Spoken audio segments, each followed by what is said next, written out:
भगवान महावीर के समय प्राचीन भारत में कई सारे इंडिपेंडेंट देश थे। इसमें से बड़े साम्राज्य को महाजनपद कहा जाता था।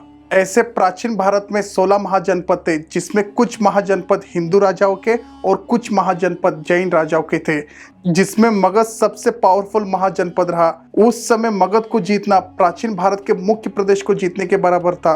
मगध बाद में जाकर पाटलिपुत्र बना, आज के पटना और गया डिस्ट्रिक्ट को कहा जाता है।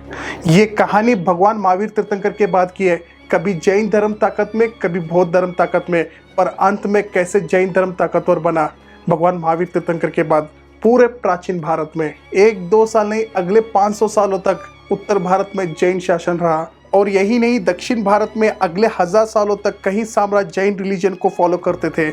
इसमें से बादामी के चालुक्यंस, कदंबा, राष्ट्रकूटा, गंगा और होयसला जैसे साम्राज्य जैन धर्म को मानते थे। इस वीडियो में मेरा फोकस बिम्बसरा से लेकर मौर्यन डायनेस्टी के लास्ट रूलर बृहद्रथ तक रहेगा। इस 500 साल के प्राचीन इतिहास में कैसे जैन धर्म और ताकतवर बनते गया भगवान महावीर के बाद। पार्ट 1 ऑलरेडी मैंने अपलोड किया है, आप जाकर ऊपर लिंक में क्लिक करके देख सकते हैं। इस वीडियो को मैंने सिंपल से मॉडिफाई करके फिर से मैंने अपलोड किया है। ये आप लोगों से विनती है, सब्सक्राइब और शेयर करें। आप लोगों के मोटिवेट से पार्ट 3 बना पाऊंगा। आइए वीडियो शुरू करते हैं। बिम्बसरा का जन्म 549 बीसी में होता है। ये समय ऐसा था कि भगवान महावीर और गौतम बुद्ध को बिम्बसरा ने अपने आंखों से देखा। बिम्बसरा 15वें वर्ष में हर्यंका डायनेस्टी का राजा बना। हालांकि जैन और बौद्ध धर्म दोनों बिम्बसरा को अपने धर्म से जोड़ते हैं, पर शुरुआती दिनों में बिम्बसरा जैन धर्म के वंशी थे। जब बिम्बसरा गौतम बुद्ध से मिले, बिम्बसरा बौद्ध धर्म को अपनाने लगे और जैन धर्म का विरोध किया। बिम्बसरा एक कट्टर बौद्ध धर्म अपनाया। जैन पुराण के अनुसार बिम्बसरा एक तप करते हुए जैन मुनि के ऊपर मरा हुआ सांप डाल देता है। बिम्बसरा की पत्नी चैतना जैन साधु से मिलाती है, जैन साधु से क्षमा मांगने। जैन साधु बिना कोई क्रोध किए आशीर्वाद दिया। बिम्बसरा का हृदय परिवर्तन होने लगा। फिर एक बार बिम्बसरा जैन धर्म को अपनाने लगे। बिम्बसरा जैन होने के बहुत सारे एविडेंस मिलते हैं, जैसे कि लिच्छवी साम्राज्य के चेतक राजा के बेटी चेतना से विवाह करना। चेतक राजा वही राजा थे जिन्होंने अपनी बहन त्रिशला देवी को जननत्रिक प्रदेश के राजा सिद्धार्थ से शादी करवाया, जिनसे भगवान महावीर तीर्थंकर जी का जन्म होता है। तो बिम्बसरा था कौन ये? बिम्बसरा मगध में 15वें आयु में राजा बना। राजा बनते ही अंग देश के ब्रह्मदत्त को हरा के और अंग प्रदेश में कब्जा किया। रेस्ट ऑफ साम्राज्य शादी करके दहेज में मिला, जैसे कि कोशला देवी से शादी करके काशी। लिच्छवी साम्राज्य के चेतक राजा के बेटी चेलना से शादी करके लिच्छवी साम्राज्य मिला। बिम्बसरा अपने अंतिम समय फिर एक बार जैन धर्म से जुड़ते हैं। ये तब की बात है जब बिम्बसरा जैन साधु से मिले थे। इस समय बिम्बसरा के बेटे अजातशत्रु अंग प्रदेश के गवर्नर थे, जो कि बौद्ध धर्म से प्रभावित थे, जिन्होंने अपने ही पिता को कैदी बना देता है। जैन पुराण के अनुसार बिम्बसरा ने आत्महत्या कर ली। इसके बाद अजातशत्रु राजा बना। जैन टेक्स्ट के अनुसार अजातशत्रु ईस्टर्न इंडिया में रहने वाले 36 छोटे जनपद को हराया। बौद्ध धर्म के फॉलोवर अजातशत्रु ने फर्स्ट बुद्धिस्ट काउंसिल राजगिरा में ऑर्गेनाइज किया। अजातशत्रु बुद्धिज्म फॉलोअर थे। अजातशत्रु लिच्छवी में इन 16 साल युद्ध में पूरे लिच्छवी साम्राज्य को ही खत्म कर दिया। लिच्छवी प्रांत और कोई नहीं, अपने ही माँ चेलना के पिता चेतक राजा थे। चेतक राजा जैन धर्म के अनुयायी थे। अजातशत्रु अपने ही नाना जी के साम्राज्य पर युद्ध किया। बाद में कई साल बाद समय बीता गया।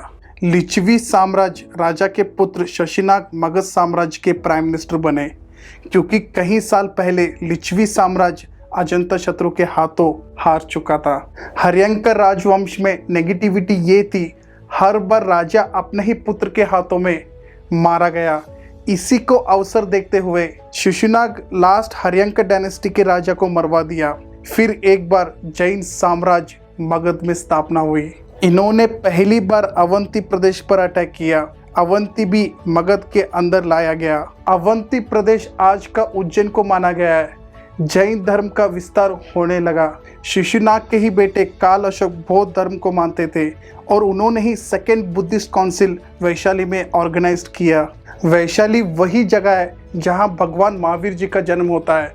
आज का कुंतलगिरी उस समय वैशाली प्रांत को कहा जाता था। इसके बाद नंद डायनेस्टी की शुरुआत होती है। जैन ग्रंथ के अनुसार शिशुनाग डायनेस्टी की अंत एक बार्बर महापद्मनंद ने शिशुनाग डायनेस्टी के अंतिम राजा महानंदिन की धोखे से हत्या कर दी और इस तरह नंद डायनेस्टी की शुरुआत होती है। जब हम धनानंद की कहानी सुनते हैं, एक लालची और करप्ट राजा के नाम से जाना जाता है, पर अलेक्जेंडर पूरे दुनिया जीतकर भारत की ओर आया। धनानंद की विशाल सेना देखकर लगभग धनानंद के पास 2 लाख सेना, 20,000 घुड़सवार, 3,000 हाथी और 2,000 से भी ज्यादा युद्ध रथ थे। अलेक्जेंडर को एहसास था धनानंद की ताकत क्या थी। तक्षशिला में बैठे चाणक्य को समझ थी अलेक्जेंडर की ताकत। चाणक्य मगध आते हैं सूचना देने धनानंद के पास। जवाब में करप्ट राजा धनानंद ने चाणक्य को धक्का देके बाहर फेंक दिया। चाणक्य ने एक छोटे बच्चे को ट्रेन किया। यही छोटा बच्चा आगे जाकर महान राजा चंद्रगुप्त मौर्य बना और मौर्यन डायनेस्टी की शुरुआत की। जब हम मौर्यन डायनेस्टी तक आते हैं, मोस्ट ऑथेंटिक एविडेंस हमें मौर्यन डायनेस्टी से देखने को मिलते हैं। हालांकि हमें एविडेंस हड़प्पन सिविलाइजेशन से ही मिलती है। हम लोगों ने कहानियों में सुना है जैन धर्म इतना विशाल धर्म था, पर मौर्यन डायनेस्टी से हमें कहानी सच भी लगने लगता है, क्योंकि यहाँ मोस्ट ऑथेंटिक एविडेंस हमें देखने को मिलते हैं मौर्यन डायनेस्टी से। हमें किसी भी धर्म को नीचे दिखाना नहीं है। हम लोगों को मुस्लिम शासन के बारे में पता है, क्रिश्चियन शासन के बारे में पता है, पर जैन धर्म के बारे में कुछ ही लोगों को पता है। हालांकि जैन धर्म अपने ही देश का है, किसी दूसरे देश का नहीं। एक तरफ विशाल साम्राज्य, 2 लाख सेना, 20,000 घोड़े और 3,000 हाथी के साथ धनानंद राजा है, और दूसरी साधारण चंद्रगुप्त मौर्य तक्षशिला में अपने गुरु के साथ युद्ध की तैयारी कर रहा है। आधी दुनिया जीत कर आने वाला अलेक्जेंडर भी धनानंद से युद्ध नहीं किया। इतनी बड़ी सेना धनानंद के पास थी, फिर भी चंद्रगुप्त मौर्य युद्ध की तैयारी करता है। जैन टेक्स्ट के पुण्य शर्वा कथा कोश में चंद्रगुप्त मौर्य के अर्ली लाइफ के बारे में बताया गया है। इस टेक्स्ट में चंद्रगुप्त मौर्य एक क्षत्रिय वंश के थे। शुरुआती दिनों में एक बार चंद्रगुप्त मौर्य अलेक्जेंडर से मिले थे, जब चंद्रगुप्त मौर्य की एजुकेशन तक्षशिला में चल रही थी। अलेक्जेंडर अप्रसन्न हुए चंद्रगुप्ता से मिलकर। अलेक्जेंडर ने ऑर्डर किया चंद्रगुप्ता को मारने। Chandragupta somehow he was escaped. कुछ सालों बाद अलेक्जेंडर वापस चला गया, अपने गवर्नर को रखते हुए। इंडिया के नॉर्थ वेस्टर्न रीजन में गवर्नर सेल्यूकस ने अपनी बॉर्डर बनाई।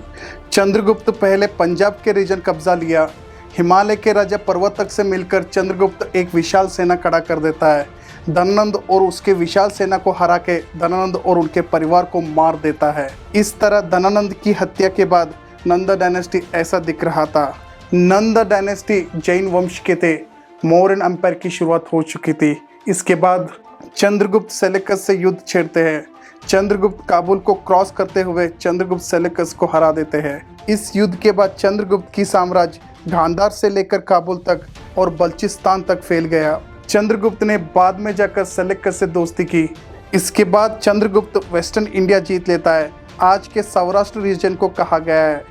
अब तक चंद्रगुप्त के पास धनानंद से 2 गुना बड़ा सेना थी।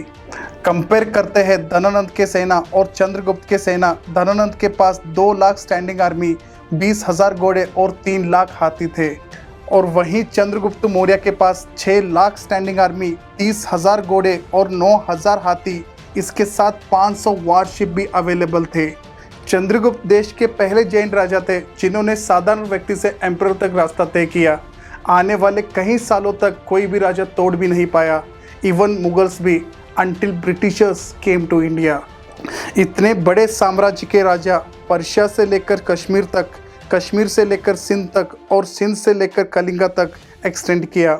चंद्रगुप्त अपने अंतिम दिनों में देश का सबसे बड़ा राजा, कोई कल्पना भी नहीं कर सकता, पूरे साम्राज्य को छोड़कर जैन दीक्षा स्वीकार किया। एक राजा को जैन दीक्षा लेना साधारण बात नहीं था। आज भी जैन मुनि दीक्षा दुनिया का सबसे कठिन मुनि दीक्षा माना जाता है। संसार ही नहीं, यहाँ तक अपने शरीर के वस्त्र तक भी त्याग करना पड़ता है और अपने अंतिम दिनों में खाना पानी तक छोड़कर अपने प्राण तक त्याग करना पड़ता है।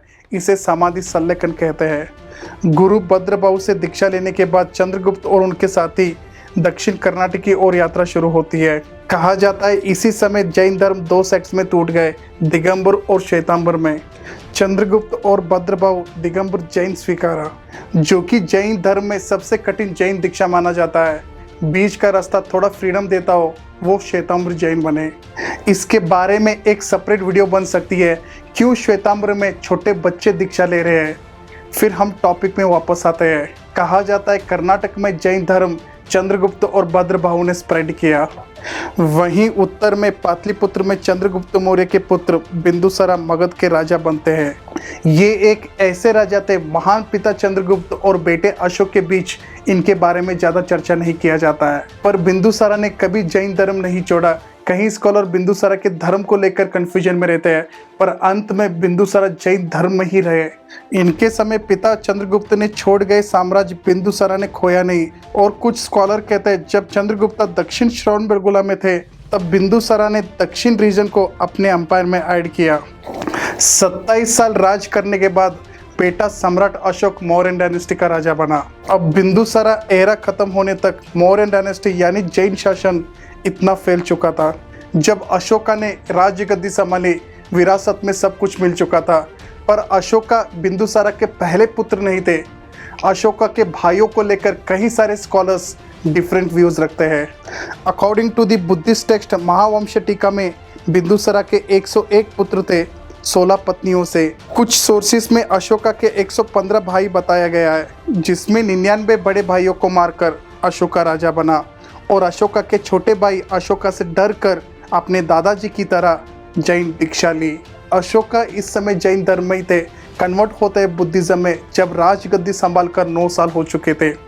इसके बाद अशोका बौद्ध धर्म की प्रचार करने लगते हैं। दिग्विजय से धर्म विजय की यात्रा शुरू होती है। अशोका बौद्ध धर्म स्वीकार करते ही जैन और हिंदू धर्म फिर से ताकतवर होने लगी। अशोका के बाद पुत्र कुणाल राजगद्दी संभाली। इसके बाद कुणाल के बेटे दशरथ राजा बना। इन तीनों राजा ने बौद्ध धर्म खूब प्रचार किया। बाद में दशरथ के पुत्र समाप्राति राजा बने। समाप्राति फिर से जैन धर्म स्वीकारा। मौर्य डायनेस्टी के आखिरी महान राजा थे जिन्होंने जैन धर्म प्रचार किया। अशोक के बाद 37 साल 9 राजा ने मौर्य डायनेस्टी को संभाली। अब तक हिंदू धर्म उत्तर भारत में ताकतवर हो चुका था। हमें फिर वीडियो की शुरुआती ओर जाएंगे। तब बिंबिसारा से पहले उत्तर भारत में 16 महाजनपद थे। इसमें से कई महाजनपद हिंदू राजा भी शामिल थे। 500 साल बाद फिर हिंदू धर्म उत्तर भारत में फैलने लगा। अशोका के बाद मौर्य एम्पायर टूटने लगा। मौर्य डायनेस्टी के लास्ट रूलर बृहद्रथ को उनके ही सेनापति पशुमित्र शुंगा ने हत्या कर दी। उत्तर भारत में जैन साम्राज्य तेजी से खत्म होने लगा और हिंदू धर्म ताकतवर होने लगी। पर दक्षिण भारत में क्या, जो चंद्रगुप्त ने जैन धर्म के बीज बोले थे। मौर्य डायनेस्टी के बाद उत्तर भारत में जैन धर्म खत्म होने लगा और वहीं दक्षिण भारत में जैन धर्म और ताकतवर बनने लगा। कहा जाता है दक्षिण भारत में 9 डायनेस्टी में से 7 डायनेस्टी जैन धर्म को मानते थे। इसमें से चालुक्यन डायनेस्टी, राष्ट्रकूटा, कदंबा, होयसला और गंगा जैसे डायनेस्टी जैन धर्म को मानते थे। कैसे जैन धर्म दक्षिण भारत में बढ़ता गया अगले 1000 सालों तक हम पार्ट 3 में देखेंगे। अच्छा लगता है मेरे वीडियो को सब्सक्राइब करना।